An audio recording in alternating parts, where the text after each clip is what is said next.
I stood on the bridge of the Leviathan, gripping the wheel as another wave crashed over the bow. The spray hit the windows hard enough to rattle the glass, but I kept my eyes on the horizon. We'd been pushing through these choppy seas for 3 hours now, and my crew was starting to look worn down. "Lloyd, I need more power to the engines," I shouted over the wind. "We're fighting this current too hard." Lloyd's voice crackled back through the intercom from the engine room. "Already running at 80%, Captain. Any more and we risk overheating." I cursed under my breath and turned to Larry, who was checking our position with the GPS. "How much further to the coordinates?" "About 12 miles southwest," he said, not looking up from his instruments. "But Ellie, I gotta tell you, these readings don't make sense. The water depth is dropping off faster than our charts show."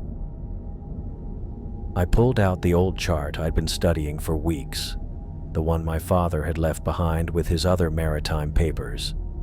The yellowed paper showed the shadow chasm marked with faded ink, along with notes scribbled in his handwriting about massive whale populations. Stories from old-timers at the docks had mentioned this place in whispers, talking about waters so rich with whales that a single expedition could set a captain up for life. "That's exactly why we're going there," I said, spreading the chart on the navigation table. "Look at these markings. My father documented whale sightings here that were 3 times larger than anything recorded in the official logs." Miranda appeared at my shoulder, her scientific equipment bag slung across her chest. She'd been taking water samples and checking her instruments all morning, and the worried expression on her face hadn't changed.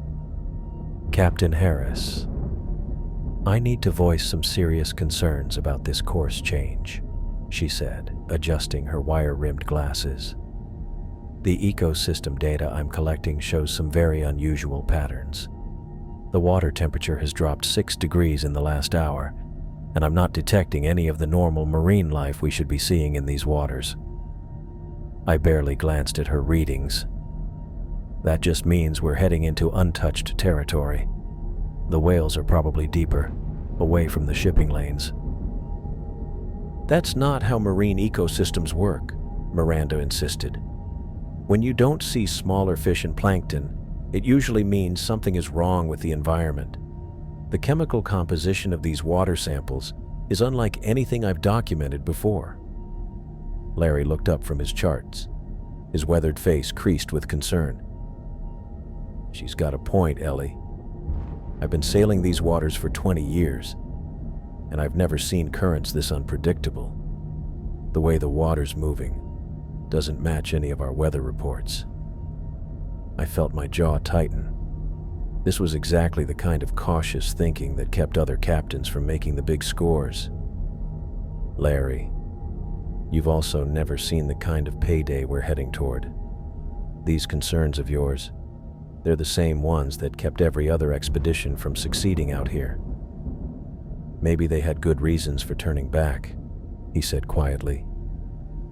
I slammed my hand on the navigation table, making the compass jump. "Good reasons? Good reasons don't pay for boat repairs or crew wages or medical bills. Good reasons don't establish reputations or secure futures." The truth was, I needed this expedition to succeed more than anyone knew. My mother's cancer treatments had drained most of my savings, and the Leviathan needed major engine work that I'd been putting off for months. The bank was asking questions about my loan payments, and I'd already turned down 2 safer fishing contracts because they wouldn't bring in enough money. Nancy's voice came through the radio from the crow's nest. "Captain, I'm not seeing any seabirds up here. Usually we've got gulls and petrels following us, but the sky's completely empty. Birds follow fishing boats, not whaling vessels," I called back, though her observation did strike me as odd. In all my years at sea, I'd never seen waters this devoid of life. Benjamin appeared on the bridge, his young face flushed from working the deck rigging. "Captain, the crew's asking about our heading. Some of the guys are saying we're going off the regular shipping routes. That's the point, I said, rolling up the old chart. We're going where others haven't been. That's how you find the big catches. Miranda stepped closer, lowering her voice. Captain, I've been researching the maritime records for this area. There have been 7 expeditions that attempted to explore the shadow chasm in the last 50 years. None of them filed complete reports, and 3 of the vessels were never seen again. I turned to face her directly. And what does your scientific training tell you about incomplete data, Dr. Ramsey? Maybe those expeditions found exactly what they were looking for and decided to keep the location secret. Maybe they're still out there, making fortunes while everyone else fights over the picked-over fishing grounds. Or maybe they encountered something that made them realize this area should be left alone, she said. Larry cleared his throat. Ellie, I've got to ask, where exactly did you get that chart? It's not in any of our official navigation materials. I hesitated for a moment, then decided on a partial truth. It came from an old maritime collection. The previous owner had documented whale populations that were significantly larger than anything in the current databases. What I didn't tell them was that the chart had belonged to my father, and that his final expedition, the one he never returned from, had been heading to these same coordinates. I'd found the chart among his papers after the Coast Guard had given up searching for his boat. The notes in the margins were in his handwriting, describing whales of unprecedented size and behavior patterns that didn't match any known species. Lloyd's voice crackled through the intercom again. Captain, I'm getting some weird readings down here. The electromagnetic interference is spiking every few minutes, and it's playing hell with our navigation systems. Can you compensate for it? I asked. I'm trying, but I've never seen patterns like this. It's almost like something big is moving around down there, generating its own magnetic field. Miranda's eyes widened. That could indicate geological activity, underwater volcanic vents, or tectonic movement. Captain, if the ocean floor is unstable in this area, we could be sailing into extremely dangerous conditions. I studied the horizon, where dark clouds were gathering despite the morning weather report predicting clear skies. The water around us had taken on an unusual color, darker than the normal deep blue, almost black in some places. Our wake seemed to disappear faster than it should, as if the ocean was swallowing the evidence of our passage. All hands, prepare for course correction, I announced over the ship's intercom. We're heading 2 points southwest to the Shadow Chasm coordinates. I heard the crew moving around below, following orders despite their obvious reluctance. Larry shook his head but began adjusting our heading, while Miranda continued taking readings with her scientific instruments.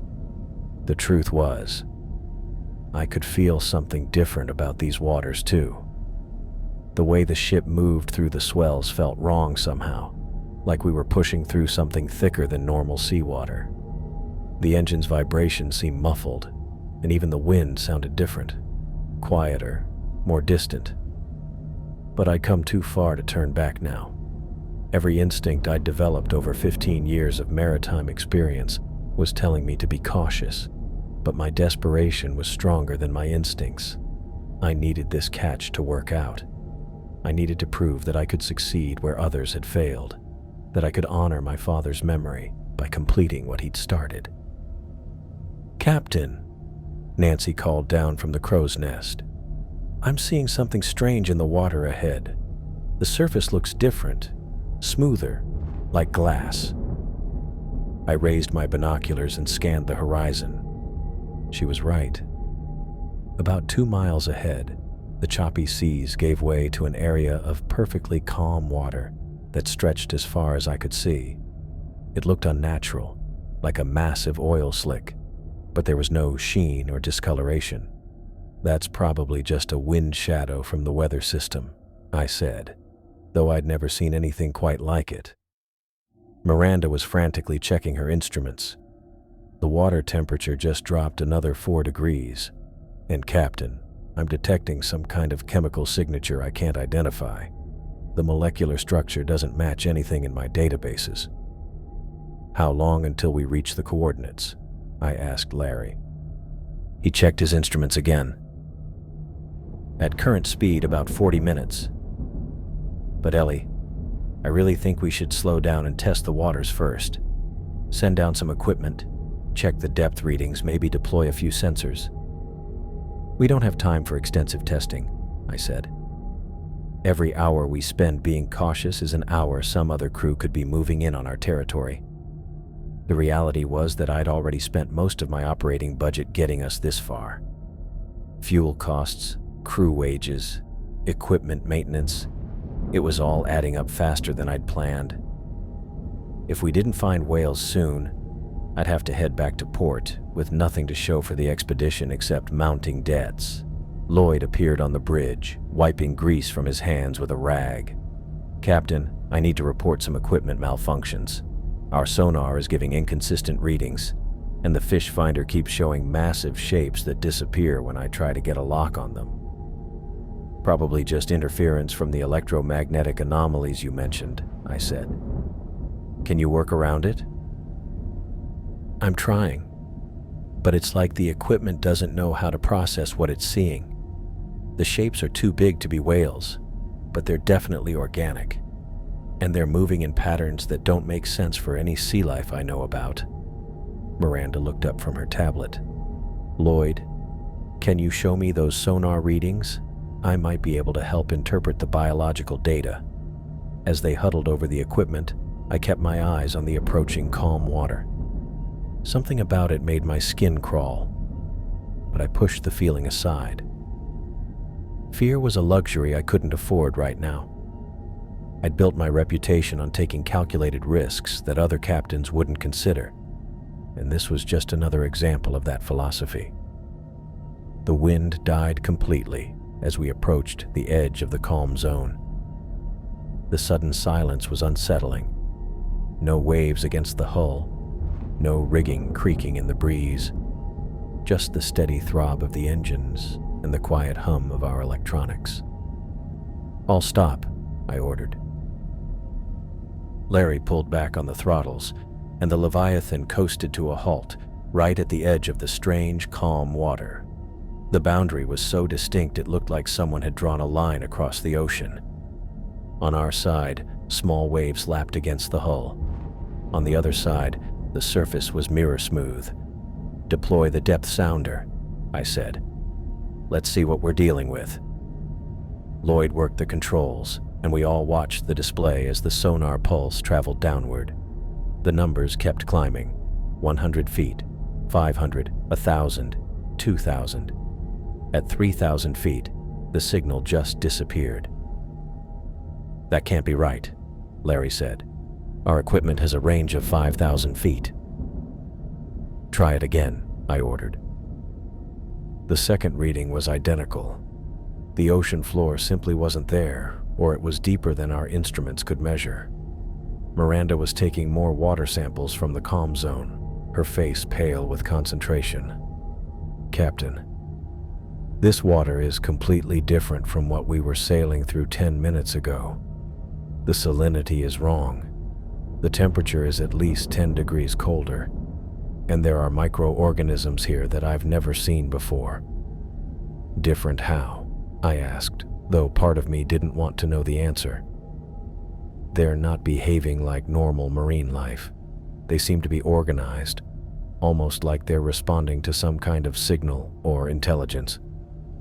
I felt a chill that had nothing to do with the dropping temperature. Intelligence? I don't know how else to explain it. Under the microscope, they move in coordinated patterns that suggest communication or collective behavior. It's unlike anything in the scientific literature. The Leviathan drifted slowly into the calm water, and immediately I noticed the difference. The ship moved differently, like we were floating on something denser than normal seawater. The engine noise seemed muffled, and our wake barely disturbed the glassy surface. "Captain," Nancy called down from the crow's nest, her voice tight with worry. "You need to see this." I climbed up to join her, and she handed me her binoculars. About a mile ahead, the water was even darker, almost black, and perfectly circular like a massive pool. The shadow chasm. "How deep do you think it goes?" Nancy asked. I studied the dark water through the binoculars, trying to estimate the size of the opening. It had to be at least half a mile across, maybe more.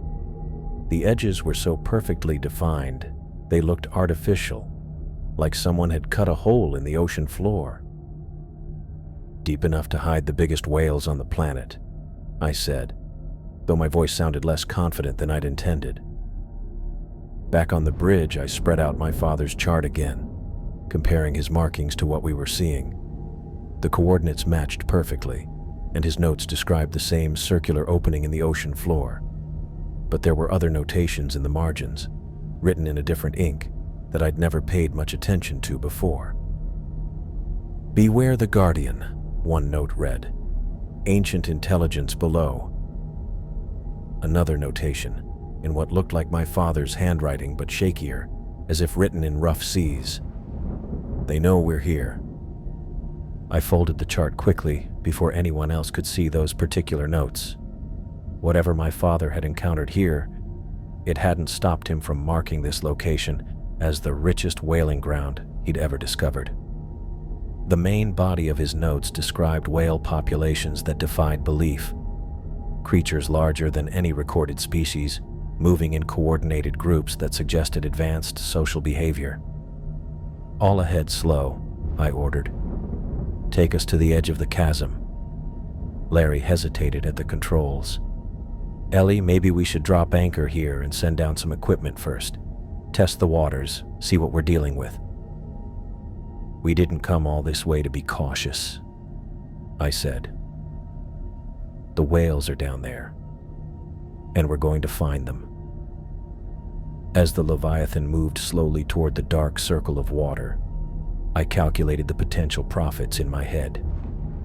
If even half of my father's notes were accurate, a single whale from these waters could be worth more than everything I'd caught in the previous 5 years combined. The size estimates he'd recorded were almost impossible to believe, but the detailed sketches and measurements suggested he'd observed these creatures extensively. The ship reached the edge of the chasm, and I ordered another depth reading. This time, the sonar pulse simply vanished into the darkness below. No return signal, no indication of bottom, just an endless drop into the unknown. Miranda was frantically taking readings with every instrument she had. "Captain, the electromagnetic interference is getting stronger. Whatever's down there is affecting our equipment in ways I've never seen before." I ignored her concerns and focused on the dark water below us. The surface of the chasm was so still it looked solid, like black glass that reflected nothing.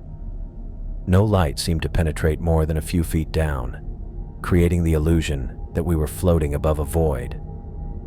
"Lloyd, get the whale spotting equipment ready," I called down to the deck. "Harpoon guns loaded and positioned.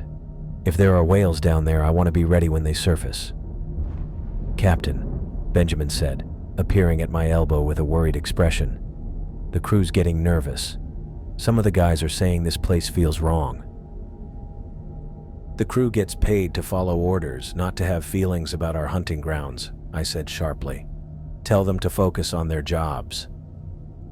But even as I said it, I could feel what they meant. There was something oppressive about the atmosphere here, like the air itself was heavier. The usual sounds of the ocean, the distant crash of waves, the cry of seabirds, the whisper of wind through the rigging, were completely absent. We might as well have been floating in the middle of a dead lake. Larry was studying his instruments with a deep frown. "Ellie, our compass is spinning. It can't get a fix on magnetic north." Use the GPS, I said. That's not working either. We're getting no signal from any satellites. I felt a flicker of unease but pushed it down. Then we navigate by the sun and stars, like sailors did for centuries. We're not turning back because of some equipment malfunctions. Miranda looked up from her tablet, her face pale. Captain, I need to show you something. The water samples I've been taking, they're changing. She held up a clear container filled with what looked like normal seawater. But as I watched, dark tendrils began swirling through the liquid like ink. The movement was too organized to be random, forming patterns that almost looked deliberate. What's causing that? I asked. I don't know. The microorganisms seem to be responding to something, but I can't identify the stimulus. It's like they're receiving instructions. Lloyd's voice crackled over the intercom from the engine room. Captain, I'm getting massive readings on the sonar now. There's something big moving around down there, maybe a quarter-mile down. I grabbed the intercom. How big? Bigger than anything I've ever seen. The signature is at least 200 feet long, maybe more, and it's not alone. I'm tracking multiple contacts. My heart started racing. 200 feet would make it one of the largest creatures ever recorded, easily worth a fortune if we could bring it up. Are they moving toward the surface? Hard to tell. The readings keep shifting like they're moving in and out of our sonar range. But Captain, the movement patterns are strange. They're too coordinated to be random whale behavior. I thought about my father's notes, describing whales that moved in organized groups, displaying intelligence that went beyond normal animal behavior. Maybe that's what we were seeing. A highly evolved species that had learned to work together in ways that other whales couldn't. Prepare the harpoon guns, I ordered. If they surface, I want to be ready. Nancy's voice came down from the crow's nest, tight with fear. Captain, the water's starting to move. I looked over the side and saw she was right. The perfectly still surface of the chasm was beginning to show ripples, as if something massive was stirring far below. The ripples spread outward in perfect circles, growing larger and more pronounced with each passing minute. Something's coming up, Larry said, his hand hovering over the engine controls. Maybe we should back off, give ourselves some maneuvering room. Hold position, I said firmly. This is what we came for. The ripples were getting stronger now, and I could feel them through the ship's hull as gentle vibrations. Whatever was down there was huge, and it was definitely moving toward the surface. I thought about the fortune waiting below us, about the debts I could pay off, about the reputation I'd build as the captain who brought back the catch of the century. Miranda was backing away from the rail, her equipment clutched against her chest. Captain, I really think we should reconsider our position. The electromagnetic readings are off the charts, and the water chemistry is becoming increasingly unstable. Dr. Ramsey, your job is to document what we find, not to second-guess my decisions, I said. Get your cameras ready. You're about to witness something that will revolutionize marine biology. The vibrations through the ship were getting stronger, and I could hear the crew moving around nervously on the deck below. Benjamin was checking the harpoon guns while Lloyd emerged from the engine room to get a better look at what was happening. Captain, Lloyd said, I'm reading multiple large contacts now, at least 6 or 7 massive signatures, all moving in formation toward our position. Formation. The word sent a chill down my spine, but I forced myself to focus on the opportunity. If these creatures were as large as our instruments suggested, and if they were moving together in groups, it could mean an even bigger payday than I'd imagined. The dark water of the chasm began to glow with a faint, phosphorescent light that seemed to come from deep below. The glow pulsed in rhythm with the vibrations we were feeling through the ship, creating an eerie underwater aurora that cast strange shadows on our deck. "What the hell is that?" Larry muttered, staring down at the glowing water. "Bioluminescence," Miranda said, though her voice was shaky. "Some deep-sea creatures produce their own light, but I've never seen it on this scale before." The glow was getting brighter, and I could make out shapes moving within it, massive undulating forms that seemed to dwarf our ship. My father's notes had mentioned bioluminescent displays, describing them as a sign that the creatures were preparing to surface. "All hands, prepare for contact," I announced over the ship's intercom. "We're about to encounter the largest marine mammals ever recorded. Stay alert and follow orders." The water around the Leviathan had turned this sick, oily black that made my stomach churn just looking at it.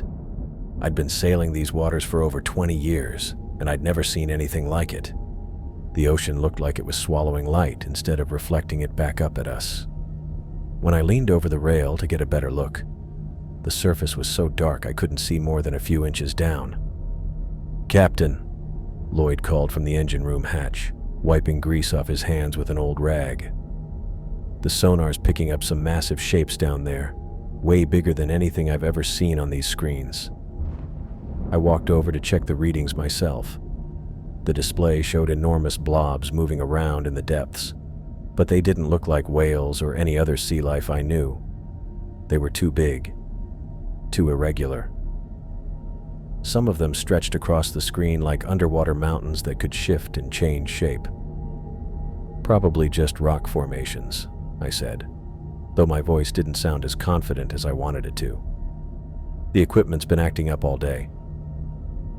Nancy climbed down from the crow's nest, her face pale and worried. "Captain Harris, all the seabirds are gone. Every single one. I've been watching for the past hour and there's nothing flying around us anymore." I looked up at the empty sky. She was right. Usually we had gulls and petrels following the ship, hoping for scraps or fish we might stir up. Now the air above us was completely silent and still. Even the wind had died down to almost nothing. "Birds probably just found better fishing somewhere else," I told her. But the explanation sounded weak even to me.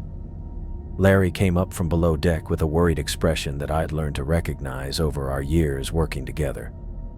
"Ellie, we're getting some strange electromagnetic readings. The compass is spinning like it can't find magnetic north, and the GPS keeps losing signal." I walked over to the navigation station and saw what he meant.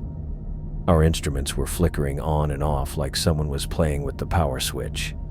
The radio crackled with static that didn't sound like normal interference. "Miranda," I called to the scientist who was hunched over her equipment near the stern. "What's the water temperature reading?" She looked up from her instruments with a frown. "It's dropped 15 degrees in the past 2 hours. That's not normal for these waters, especially this time of year. And Captain, I'm not seeing any marine life on my fish finders. Nothing at all." That made me pause.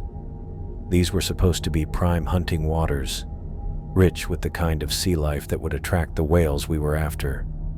But according to Miranda's equipment, the ocean around us was completely dead. "Maybe the fish are just deeper than usual," I said, though I was starting to feel uneasy myself. Benjamin Warren came up from the crew quarters, looking like he hadn't slept in days. "Captain, half the guys are having nightmares, really bad ones, and everyone keeps saying they feel like something's watching them.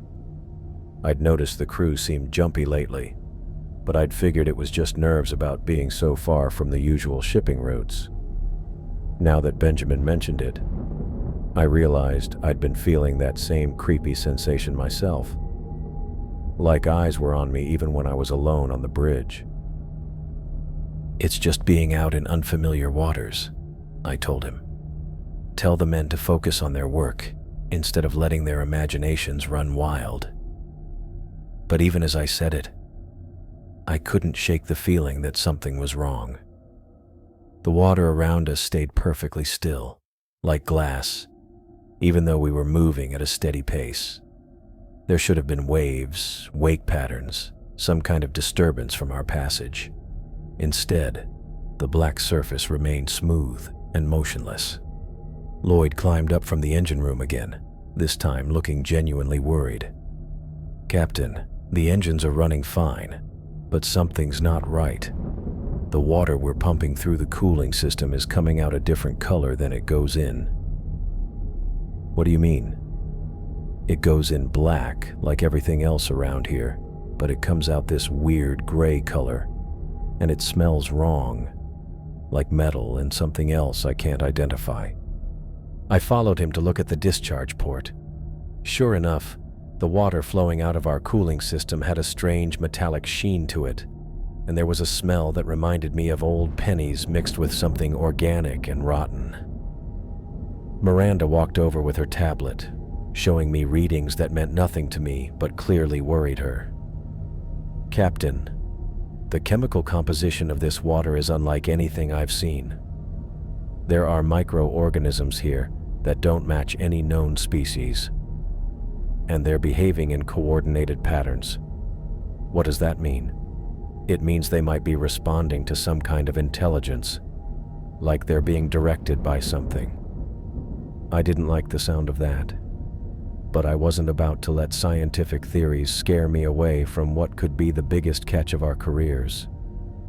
"Look, we came out here to find whales in untouched hunting grounds. All this weird stuff just proves we're in the right place. No other ships have been through here recently, so whatever's down there has been left alone." Larry shook his head. "Ellie, maybe we should take this slow. Test the waters, see what we're dealing with before we commit to staying here. We didn't come all this way to be cautious, Larry. The unusual conditions just mean we're the first ones to find this spot. That's exactly what we wanted." But as evening approached and the sun started to sink toward the horizon, I had to admit that something felt seriously wrong. The water around the Leviathan remained completely motionless, creating this heavy, oppressive atmosphere that seemed to press down on all of us. Even the usual sounds of the ocean, the splash of waves against the hull, the cry of seabirds, the distant noise of marine life, had disappeared completely. I stood on the bridge watching the black water stretch out in all directions, trying to convince myself that we were just in an unusual part of the ocean. But deep down, I was starting to understand why those other expeditions to the Shadow Chasm had never come back with complete reports. There was something down there in the depths, something that didn't want to be found. The crew moved around the deck quietly, speaking in whispers like they were afraid to make too much noise. Even the engines seemed muffled, their usual rumble reduced to a barely audible hum. It was like the ocean itself was holding its breath, waiting for something to happen. I gripped the wheel tighter and stared out at the dark water, feeling those invisible eyes watching us from somewhere far below the surface. I gripped the wheel tighter as the first pale light of dawn crept across the horizon, casting an eerie glow over the dark waters of the Shadow Chasm. The ocean stretched out before us like black glass, so still it didn't look natural. I'd been up all night, unable to sleep with the anticipation gnawing at my gut. "Larry, bring me those binoculars," I called out, not taking my eyes off the water ahead. He handed them over without a word, but I could feel his unease radiating off him like heat from an engine. I raised the binoculars and scanned the surface, looking for any sign of movement, any hint of the massive creatures I knew had to be down there. The depth sounder had been running all night, its electronic ping echoing into the void below us. I glanced at the readout and felt my stomach drop. Even at maximum range, the damn thing couldn't find bottom. We were floating above what looked like a bottomless pit. Jesus, I muttered, lowering the binoculars. How deep does this thing go? Larry stepped up beside me, his weathered face creased with worry. Captain, I've been sailing these waters for 20 years, and I've never seen readings like this. The water density is all wrong. And where the hell are all the fish? I looked out at the empty ocean around us. He was right. There wasn't a single seabird in sight, no dolphins, no signs of life anywhere, just that unnatural stillness that made my skin crawl. They're probably deeper than usual, I said, trying to convince myself as much as him. Big predators down there keeping everything else away. That's what I'm worried about, Larry said quietly. I ignored his tone and turned toward the crew. Lloyd, Benjamin, get those harpoon guns ready. Nancy, I want you back up in the crow's nest with the spotting scope. Miranda, keep taking those water samples. The crew moved to follow my orders, but I could see the reluctance in their movements. They were spooked, and I couldn't blame them. Hell, I was spooked too, but we'd come too far to turn back now. Miranda approached with her tablet, her dark eyes serious behind her wire-rimmed glasses. Ellie, these water samples are showing chemical compositions I've never seen before. The microorganisms are completely foreign to me. Foreign how? I asked, though part of me didn't want to know. They're not behaving like any marine life I've studied. They seem to be responding to some kind of coordinated signal, almost like they're communicating with each other. I felt a chill run down my spine, but I pushed it aside. Probably just reacting to the different water temperature or pressure. Keep monitoring them. She looked like she wanted to argue, but before she could say anything, the ship's engines suddenly coughed and sputtered. The steady rumble that had been our constant companion for days died away, leaving us in a silence that felt wrong. What the hell? I ran toward the engine room, my boots clanging on the metal deck. Lloyd! Lloyd's head popped up from the engine room hatch, his face streaked with grease and something else. Something black that didn't look like any oil I'd ever seen. Captain, we've got a problem, he called out, wiping his hands on a rag that came away stained with the same dark substance. The intake filters are completely clogged. I climbed down into the engine room, the familiar smell of diesel and metal replaced by something else, something organic and rotten that made my nose wrinkle. Lloyd led me to the water intake system, where the filters should have been clear. Instead, they were packed solid with a black, stringy substance that seemed to pulse and move even as I watched it. What is that stuff? I asked, leaning closer. It looked almost alive, like seaweed but thicker, more substantial. I have no idea, Lloyd said, his voice tight with worry. It's not like anything I've ever seen. And Captain, it's not just blocking the filters. It's actually growing through them. I stared at the black mass, watching it writhe slowly in the filtered light of the engine room. Whatever it was, it had effectively killed our engines, leaving us dead in the water above the deepest part of the ocean I'd ever seen. How long to clear it out? I asked. I don't know. Every time I try to pull it away, more of it seems to appear. It's like it's connected to something bigger. The ship gave a sudden lurch, and I grabbed onto the nearest support beam to keep from falling. Above us, I could hear the crew shouting, their voices tight with alarm. Captain! Nancy's voice carried down from the crow's nest. You need to see this. I climbed back up to the deck, my heart pounding. Nancy was pointing toward the water off our starboard side, her face pale as she handed me the binoculars. I raised them and looked where she was pointing. At first, I didn't see anything except the dark water. Then, slowly, a shadow began to take shape beneath the surface. It was massive, bigger than our ship, bigger than anything I'd ever seen in the water. The shadow moved with deliberate purpose, gliding beneath us like some prehistoric nightmare. As it passed under the Leviathan, I felt the ship rock gently, as if something enormous had just brushed against our hull. "My God," I whispered, watching the shadow continue its slow circuit around us. "How big is that thing?" Larry appeared at my elbow, his face grim. "Big enough to make us look like a toy boat." The shadow completed its circle and disappeared into the depths of the chasm, leaving us floating helplessly above the abyss.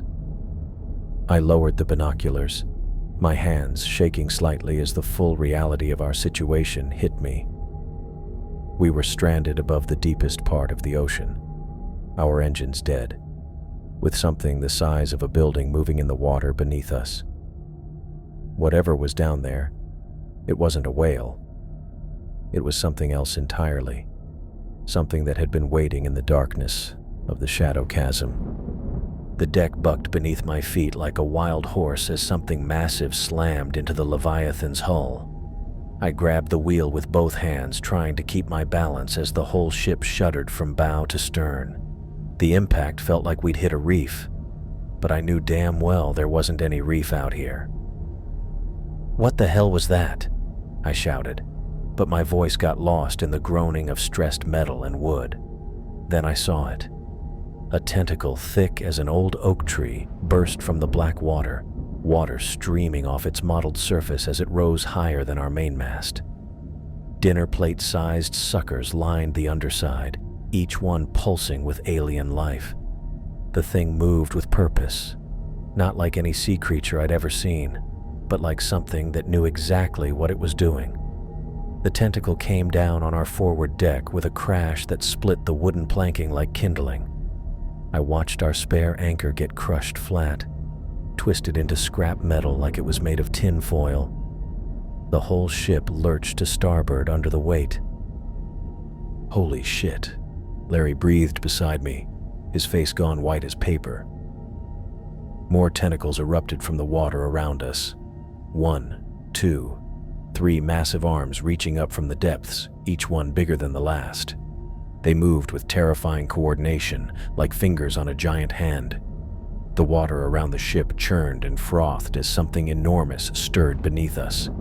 "All hands on deck," I screamed, finally finding my voice. "Emergency stations." But even as I shouted the orders, I knew we were in trouble deeper than anything I'd ever faced. This wasn't some whale we could harpoon and haul in. This was something else entirely. A fourth tentacle wrapped around our mainmast with a wet, slapping sound.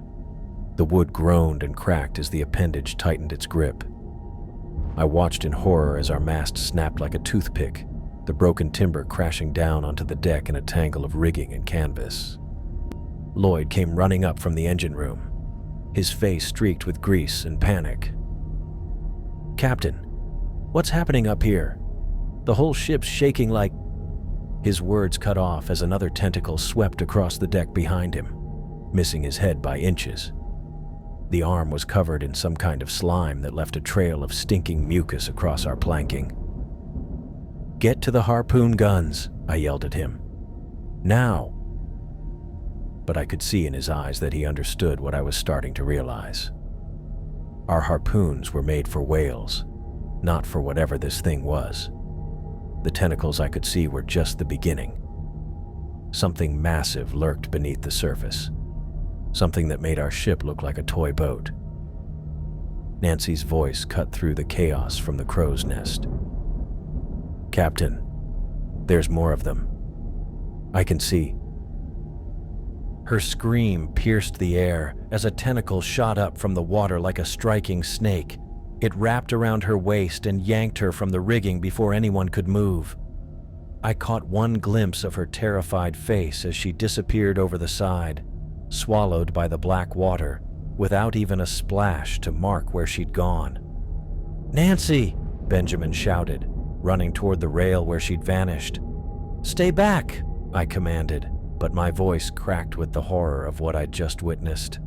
Nancy Hubbard, who'd been with us for 18 months, who'd spotted more whales than any lookout I'd ever worked with, was gone, just like that.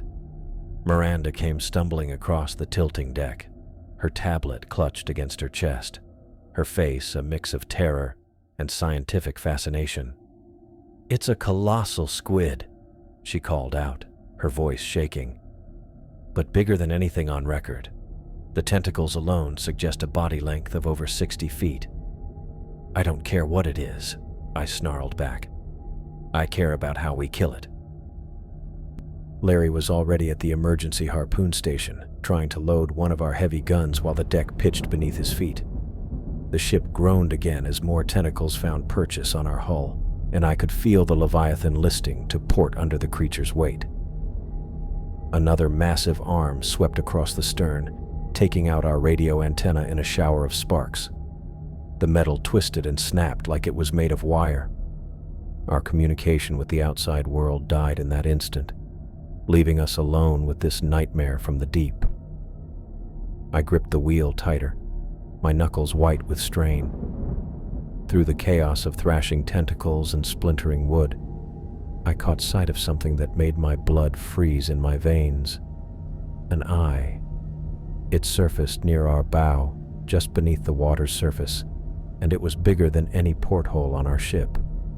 The thing was ancient, alien, with an intelligence that seemed to burn right through me. It wasn't the dumb stare of a fish, or the simple awareness of a whale. This was something that thought, something that planned, something that understood exactly what we were and what we'd come here to do. The eye fixed on me through the bridge windows, and I felt like I was staring into the abyss itself. This wasn't just some oversized squid defending its territory. This was an intelligence older than human civilization, something that had ruled these depths since before our ancestors ever dreamed of sailing the open ocean. And it was looking at me with what I could only describe as prehistoric rage. I gripped the wheel harder as another massive tentacle slammed into the port side, sending spray across the bridge windows. The whole ship shuddered like it was made of matchsticks. "Larry! Lloyd!" I shouted over the chaos. "Get every harpoon gun we've got, every rifle, everything!" Larry was already moving, his face grim as he headed for the weapons locker. Lloyd scrambled up from the engine room, oil still streaking his face, and ran after him. The deck tilted under my feet as another arm wrapped around the stern rail, metal groaning like it was in pain. "Miranda!" I called out. "What the hell is this thing doing?" She was crouched near the starboard rail, clutching her tablet while water crashed over the deck. "It's defensive behavior," she yelled back. "Territorial. There must be a breeding ground down there." I didn't have time for her scientific theories. "I don't care what it's protecting. We need to kill it before it kills us." A sound like thunder rolled across the water as one of the creature's arms punched straight through the hull below the waterline. I felt the Leviathan lurch to starboard, and suddenly we weren't just fighting anymore. We were sinking. "Emergency pumps!" I screamed into the ship's intercom, but I could already hear water rushing into the lower decks. Sparks shot from the electrical panel next to me as seawater hit the wiring. Lloyd had made it to the harpoon station and was loading one of the big guns. His hands shook as he worked the mechanism, but he got it ready. Larry appeared beside him with an armload of rifles, passing them out to Benjamin and the others. "Fire at will," I ordered. Lloyd's harpoon launched with a sharp crack, the line spinning out behind it. I watched it sink deep into one of the creature's massive arms, black blood clouding the water around the wound. But instead of retreating, the thing used the harpoon line like a rope. It pulled itself closer to the ship, hand over hand along the cable, bringing that enormous beak within striking distance of the bridge. "Cut the line!" I yelled, but it was too late. The creature's head broke the surface right next to us, and I got my first real look at its beak. The thing was bigger than a small boat, curved and sharp enough to crack our hull like an eggshell. those massive eyes fixed on me through the bridge windows, and I saw something that made my blood freeze. Intelligence. This wasn't just some dumb animal. It was thinking. A scream cut through the air behind me. I spun around to see Benjamin at the rail. One of the creature's smaller arms wrapped around his waist. He clawed at the deck as it dragged him toward the water. "Help him!" I shouted, but another arm swept across the deck, knocking Warren off his feet. Both men disappeared into the churning water before anyone could reach them. "Benjamin! Warren!" Larry called out, but they were gone. Lloyd fired another harpoon, this one catching the creature in what looked like its shoulder. More black blood spread across the water, but the thing just got angrier. It brought two more arms up over the rail, feeling around like it was searching for something specific. The emergency flares Larry had set off lit up the water in brilliant red, and for the first time I could see the creature's full size. It was a nightmare made of flesh and fury, easily twice the length of our ship. Arms thick as tree trunks writhed through the water, each one tipped with suckers the size of dinner plates. The main engines coughed back to life. Lloyd's repairs had worked. But I realized it didn't matter. We weren't hunters anymore. We were prey, trapped above the lair of something that had ruled these depths since before humans ever set foot on a ship. The creature's beak scraped against the hull just below the bridge, and I felt the whole ship shiver. This thing had been down there for centuries, maybe longer, and it had no intention of letting us leave its territory alive. The world went black. 1 second I could see the creature's massive eyes staring at us through the bridge windows, and the next second everything disappeared into choking darkness. The giant squid had released a cloud of ink so thick it turned day into night in an instant. I couldn't see past my own hands gripping the wheel. The ink pressed against the bridge windows like black paint, blocking out every trace of sunlight. My crew's voices echoed through the murk, but I couldn't tell where anyone was anymore. "Larry!" I shouted into the darkness. "Where are you?" "Still here, Captain." His voice came from somewhere to my left, but it sounded muffled and distant. "I can't see the compass anymore. Everything's dead black." The ship lurched violently to starboard, and I heard Lloyd's voice from somewhere near the harpoon station. "I can't see what I'm shooting at. This stuff is everywhere." A harpoon fired blind into the darkness, the cable whining as it disappeared into the ink cloud. I had no idea if it hit anything or just sailed harmlessly into the black water. The creature was using the cover perfectly. Without warning, a massive tentacle slammed into the port side of the bridge, cracking the reinforced glass. I felt the impact through the deck plates, but I couldn't see where the next strike would come from. "Miranda," I called out. "Where are you?" "Here." Her voice came from near the starboard rail. "The ink is affecting our instruments too. Everything's going haywire."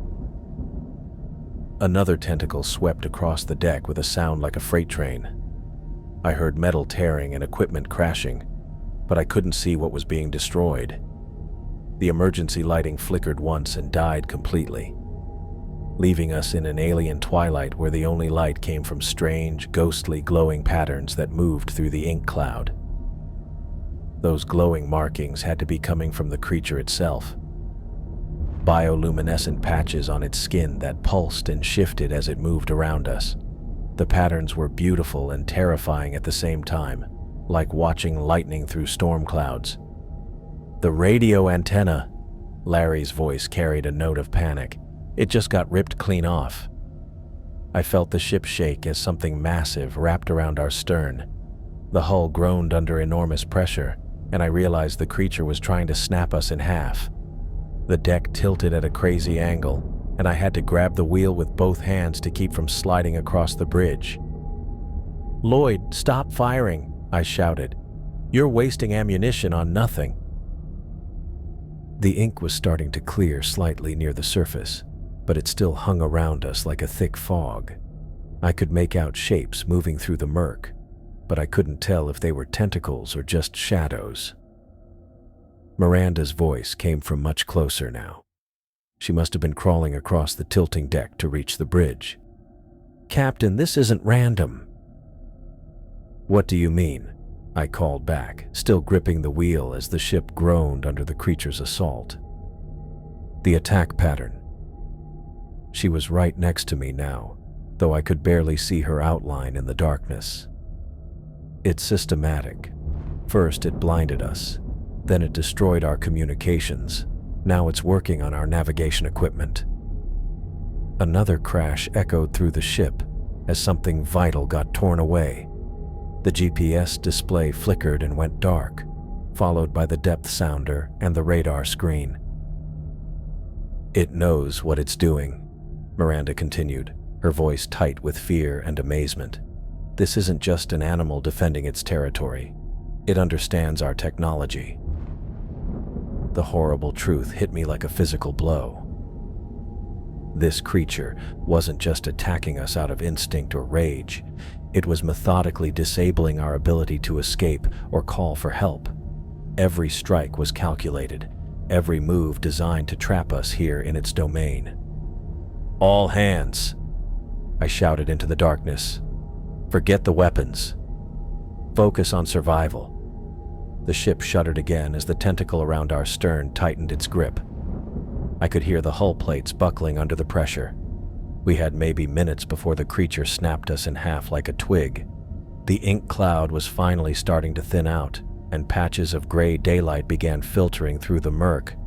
That's when I saw it again.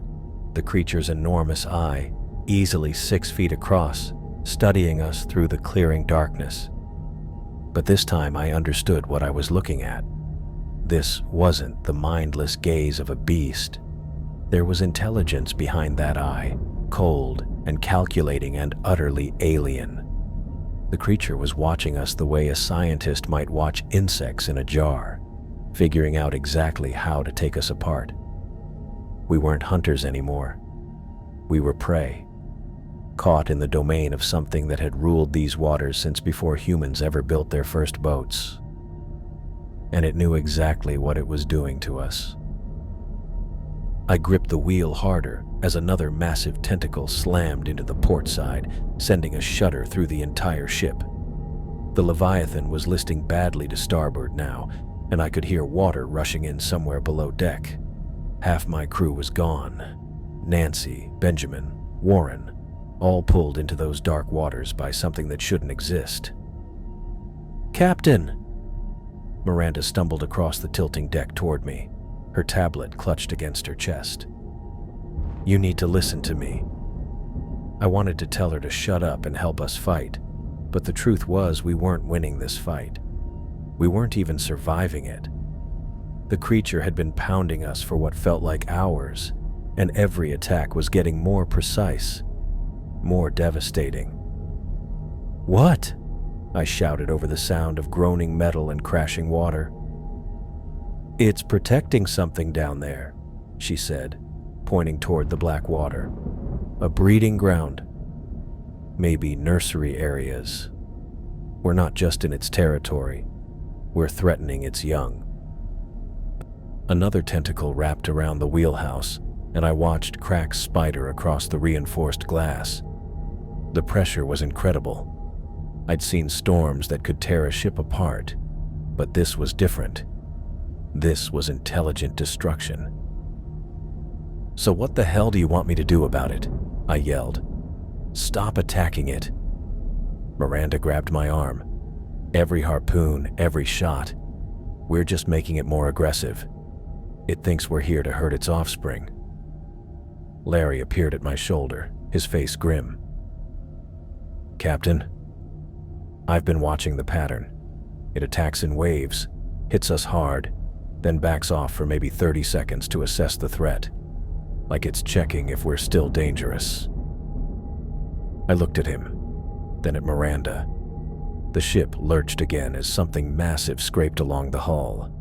We had maybe minutes before the Leviathan broke apart completely. "What are you suggesting?" I asked. Miranda's eyes were bright with desperate hope. "We overload the electrical systems. Create a massive electromagnetic pulse. It might convince the creature that we're not a threat anymore, that we're disabled, dying." "That would drain our last power," Larry said. "If it doesn't work, we'd be completely defenseless." I stared at the dark water, where tentacles thick as tree trunks moved just beneath the surface. The creature's beak had surfaced twice now, each time closer to the bridge.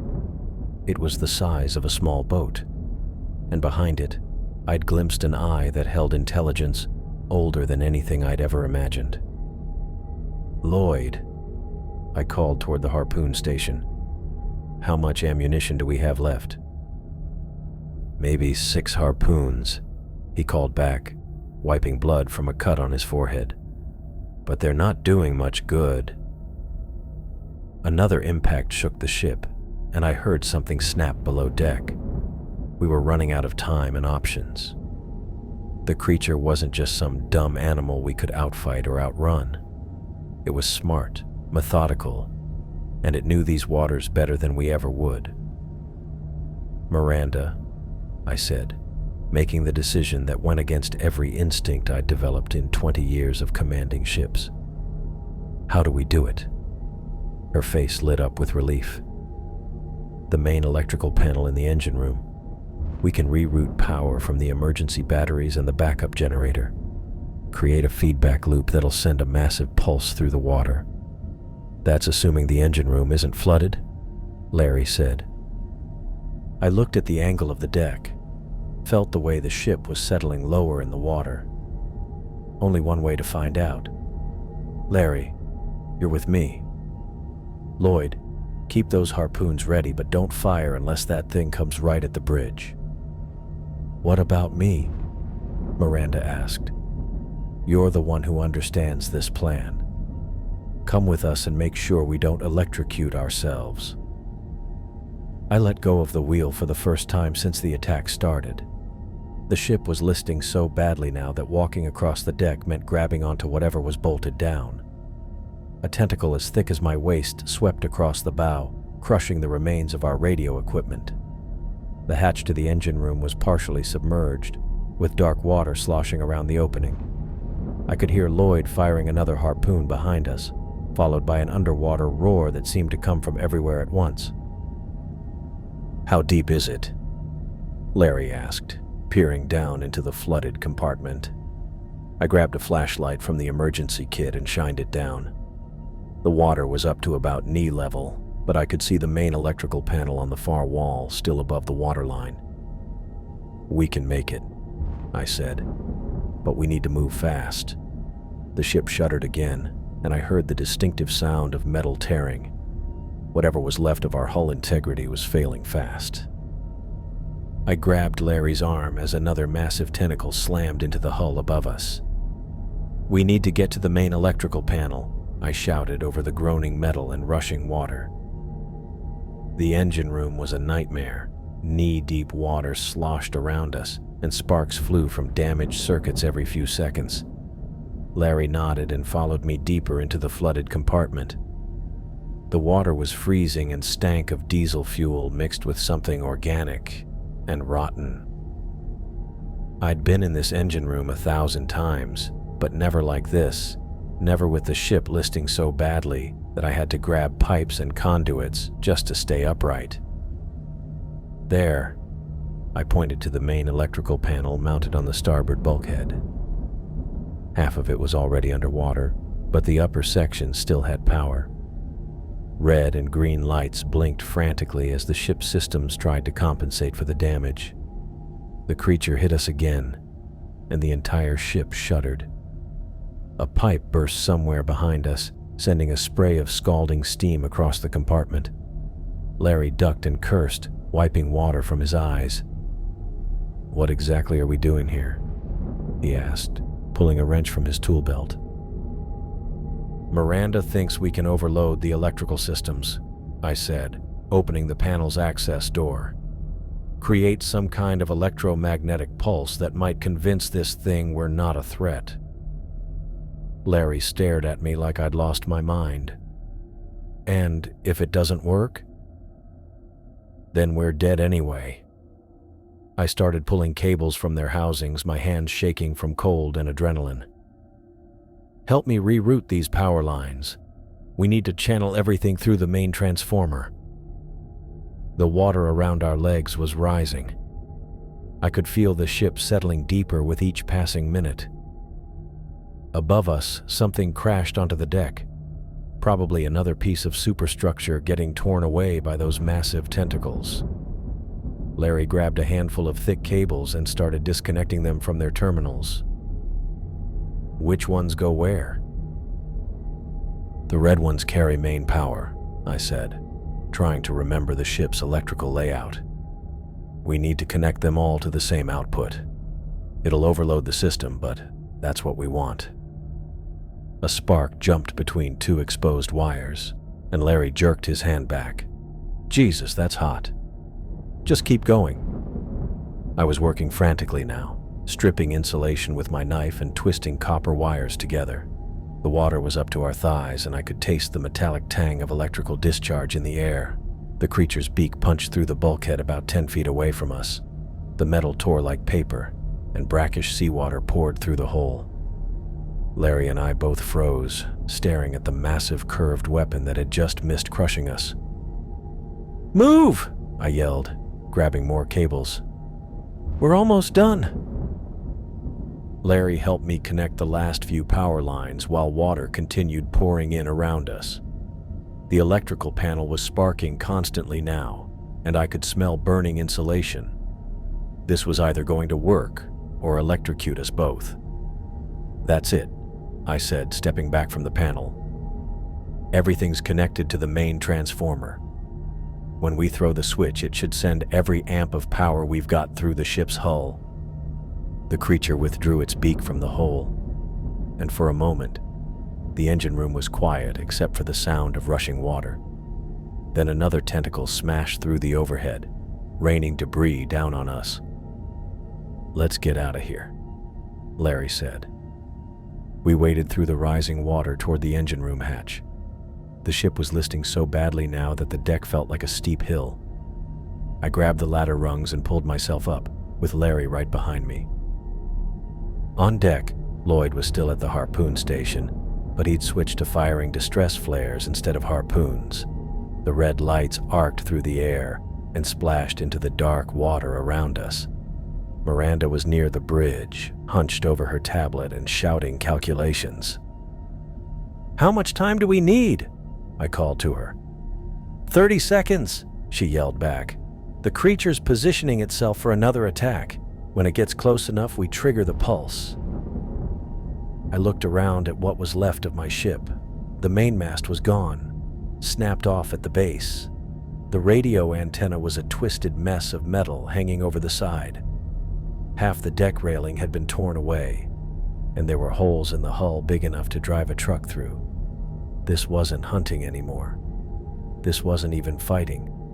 This was pure survival. The creature's massive eye surfaced near the bow, and I felt that same intelligent gaze studying us. It knew we were trapped. It knew we were helpless.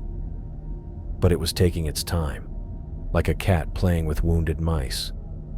20 seconds, Miranda shouted. Larry was beside me now, gripping the bridge rail. Lloyd had stopped firing flares and was watching the water. We all knew this was our last chance. The creature began to rise. First its eye, then the massive dome of its head, then the thick muscular arms that could crush our ship like a tin can. Water cascaded off its body as it lifted itself higher, preparing for what looked like a final, devastating attack. 10 seconds, Miranda called. I reached for the emergency switch that would trigger our makeshift electromagnetic device. My hand was steady now, even though my heart was pounding. I'd spent my whole life trying to conquer the ocean, and now I was about to beg it for mercy. The creature's beak emerged from the water, easily the size of a small building. Those massive jaws could bite the Leviathan in half without effort. The thing was positioning itself directly above us, ready to bring all that weight and power down on our heads. "Now!" Miranda screamed. I threw the switch. The creature's massive beak was maybe 3 feet from the bridge windows when I slammed my hand down on the emergency switch. The makeshift electromagnetic device exploded to life with a sound like thunder cracking underwater. Every light on the Leviathan flashed white-hot for a split second before the bulbs burst in showers of sparks. The pulse hit the water around us like a bomb going off. I felt it in my bones, this deep, vibrating hum that made my teeth ache and my vision blur. The creature's reaction was instant and violent. Its enormous body jerked backward like it had been electrocuted, which I guess it had been. The tentacles wrapped around our hull released their grip so fast, I heard the suction cups pop as they let go. Holy shit. Larry breathed beside me, gripping the bridge rail so hard his knuckles were white. The squid's eye, that massive, intelligent eye that had been studying us, rolled back in what looked like pain. Its whole body convulsed, tentacles thrashing wildly as it tried to get away from whatever we'd just done to it. The electromagnetic pulse kept rippling through the water, and I could see it affecting the creature like waves of agony. For the first time since this nightmare started, the ancient thing that ruled these waters was backing down. It released its death grip on the Leviathan completely and started sinking back toward the depths of the shadow chasm. As it descended, it let out one final roar. Not the clicking sounds we'd heard before, but something deeper and more primal. The sound traveled through the water and up through our hull, making the whole ship vibrate like a tuning fork. Then it was gone. The massive shadow disappeared into the black depths below us, leaving only a churning whirlpool where it had been. The sudden silence felt almost as shocking as the noise had been, but our problems were far from over. The Leviathan was listing so badly to starboard that I had to grab the wheel to keep from sliding across the bridge. Water was pouring in through the holes the creature had punched in our hull, and I could hear the groaning of metal under stress. "We're going down," Miranda said, stating the obvious as she looked at her tablet. "The hull integrity is completely compromised." I didn't need her instruments to tell me that. I could feel it in the way the deck was tilting under my feet, the way the ship was settling lower in the water with each passing second. The Leviathan was dying, and we had maybe minutes before she took us down with her. "Emergency lifeboat," I shouted, letting go of the wheel. There was no point trying to steer a sinking ship. "Everyone to the emergency lifeboat now." Lloyd was already moving, abandoning his position at the harpoon station to run toward the stern where we kept the inflatable emergency raft. Larry followed him, and Miranda stuffed her tablet into a waterproof case before joining the rush. I took one last look around the bridge. My bridge, where I'd spent so many hours dreaming of the big catch that would solve all my problems. The compass was spinning wildly, the GPS was dead, and half the instruments were sparking from the electromagnetic pulse. None of it mattered now. The deck was tilting at maybe 30 degrees when I made it to the stern. Lloyd had already pulled the emergency release on the lifeboat, and the inflatable raft was expanding as the CO2 cartridges filled it with air. Larry was grabbing emergency supplies from the storage locker, water containers, flares, a first aid kit. "Hurry up," I yelled, though they were already moving as fast as they could.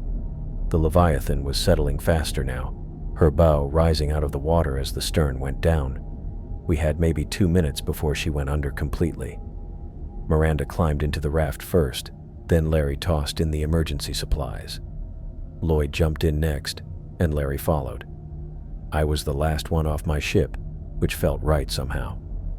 A captain should be the last to abandon ship, even when that ship was a broken wreck that had nearly gotten everyone killed. I pushed off from the Leviathan just as her stern rail went under. The raft bobbed away from the sinking vessel, and I grabbed the emergency oars to put more distance between us and the ship. When a vessel that size goes down, it can create suction that'll pull smaller boats down with it. We were maybe 50 yards away when the Leviathan made her final dive.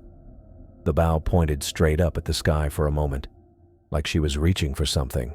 Then she slipped beneath the surface with a sound like a giant sigh. Bubbles and debris marked where she'd been, but within minutes, even that was gone. The shadow chasm had claimed another ship, just like it had claimed the 7 expeditions that came before us. But this time, some of us had survived to tell the tale. Not that anyone would believe it. I looked around at my remaining crew. Larry was checking the emergency supplies, his face grim but determined. Miranda was sealing her equipment in waterproof containers, probably already thinking about how to document what we'd experienced. Lloyd was testing the emergency radio, trying to raise someone on the distress frequency. We were alive, which was more than Nancy, Benjamin, and Warren could say. The creature had taken them, and I'd led them all into this death trap because I was too proud and too desperate to listen to the warnings. The water around us was calm now, that unnatural stillness that had marked the shadow chasm from the beginning. No sign of the ancient intelligence that lived in the depths below us. It had retreated to whatever lair it called home, probably to nurse its wounds and wait for the next group of humans stupid enough to invade its territory. I understood now that we'd never been the hunters in this encounter. From the moment we'd entered these waters, we'd been the prey. The creature had been studying us, learning our weaknesses, playing with us the way a cat plays with a mouse. We'd only survived because we'd managed to hurt it enough to make it decide we weren't worth the trouble. The electromagnetic pulse had worked, but not the way Miranda had hoped. It hadn't convinced the creature we weren't a threat. It had just caused it enough pain to make it retreat. We'd won this round through luck and desperation, nothing more. As I sat in the emergency raft, watching the dark waters of the shadow chasm stretch out in all directions, I felt something inside me break. Not just my pride or my confidence, but something deeper. The part of me that had always believed the ocean was there for the taking. That with enough skill and determination, a person could conquer anything. The creature had shown me how wrong I'd been. The ocean wasn't mine to conquer. It belonged to things far older and more powerful than humans, things that had been ruling these waters since before our species even existed. We were just visitors here, and not particularly welcome ones. 3 weeks had passed since we'd escaped the shadow chasm, and I was still trying to wrap my head around what we'd been through. The 4 of us sat crammed together in the emergency lifeboat, our bodies pressed against each other in the small space. The sun beat down on us during the day, and at night we huddled together for warmth. We'd been rationing water and emergency rations, but we were all getting pretty weak. I kept my hand wrapped around something I'd grabbed during our escape. A piece of the creature's sucker that had gotten stuck in the deck plating when we were fighting for our lives. It was about the size of my palm, rubbery and covered in tiny hooks that had torn through metal like it was paper. I wasn't keeping it as some kind of trophy. Hell no. It was more like a reminder of just how outmatched we'd been down there. The thing was, every time I looked at it, I remembered that massive eye staring at us. There'd been something behind that gaze, not just animal instinct, but real intelligence, the kind that had been around a lot longer than humans had been sailing these waters. Miranda sat across from me, her tablet long since dead but still clutched in her hands like a security blanket. She'd been quiet most of the time, just staring out at the water with this look on her face like she was seeing things the rest of us couldn't. Larry was next to me, his weathered hands working on some piece of rope he'd salvaged, keeping his fingers busy. Lloyd had the emergency radio and checked it every few hours, though we hadn't heard anything but static for days. "There," Lloyd said suddenly, pointing toward the horizon. "You see that?" I squinted where he was pointing and saw it, a dark speck against the blue sky. As we watched, it got bigger, and I could make out the shape of a ship's superstructure. "That's a rescue vessel," Larry said, his voice hoarse from dehydration. "Aurora's Dawn, looks like." Miranda pulled out a signal mirror from the emergency kit and started flashing it toward the approaching ship. The sunlight caught the mirror and sent bright flashes across the water. Within minutes, we could see the ship changing course toward us. "They see us," I said, feeling relief wash over me for the first time in weeks. As the Aurora's Dawn got closer, I could see crew members on deck preparing to bring us aboard. They threw us a line, and Larry caught it with hands that shook from exhaustion. One by one, they hauled us up onto their deck. The captain of the Aurora's Dawn was a guy named Rodriguez, maybe 50 years old with graying hair and concerned eyes. He wrapped a blanket around my shoulders and handed me a bottle of water. "What happened to your vessel?" he asked. I took a long drink of water before answering. The truth was sitting right there on my tongue.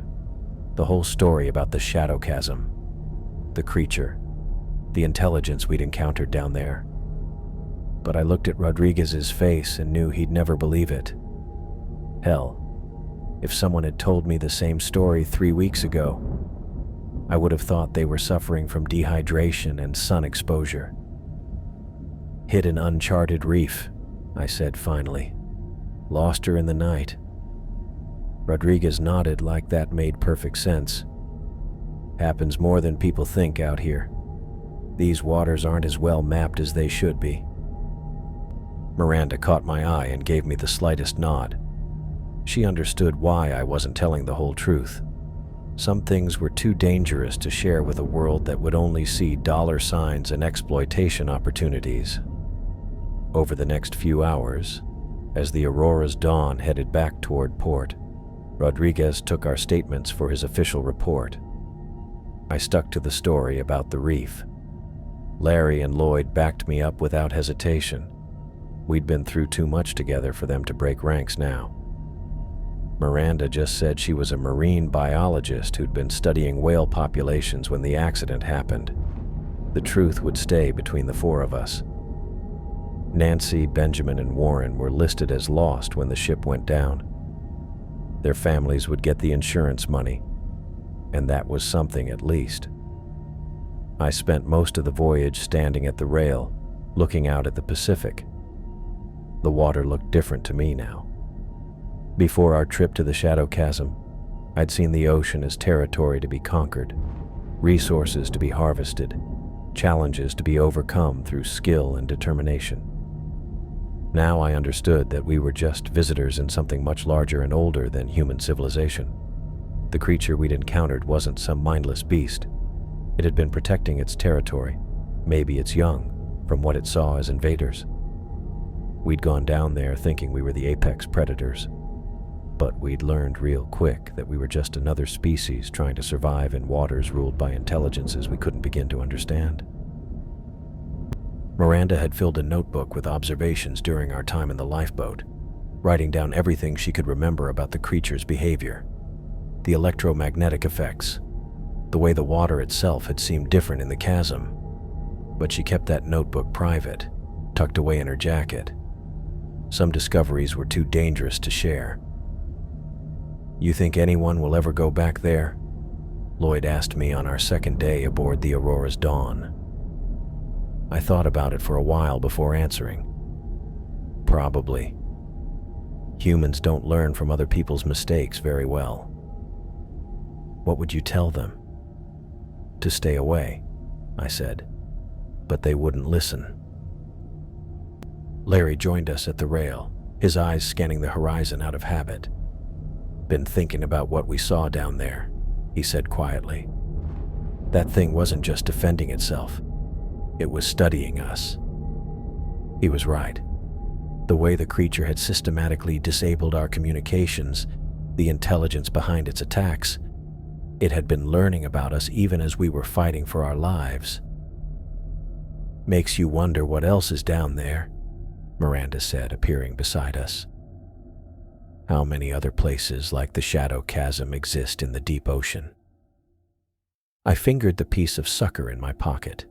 The surface was smooth now from handling, but I could still feel the tiny hooks that had torn through steel plating. It reminded me that for all our technology and weapons, we were still just soft, fragile creatures in an environment that could kill us in 1,000 different ways. The Aurora's Dawn's engines hummed steadily as we made our way back to civilization.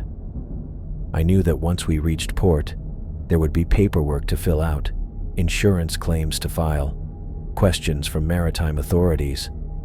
The official story would be simple. The Leviathan had struck an uncharted reef and gone down with 3 hands lost. Case closed.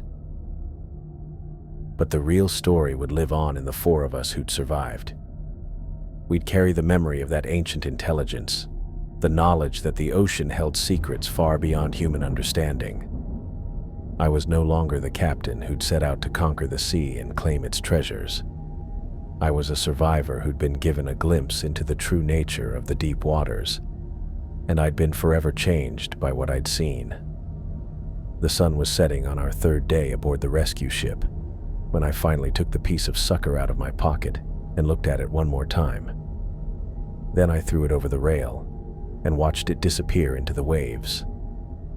Some things belonged in the deep, and some knowledge was too dangerous to keep.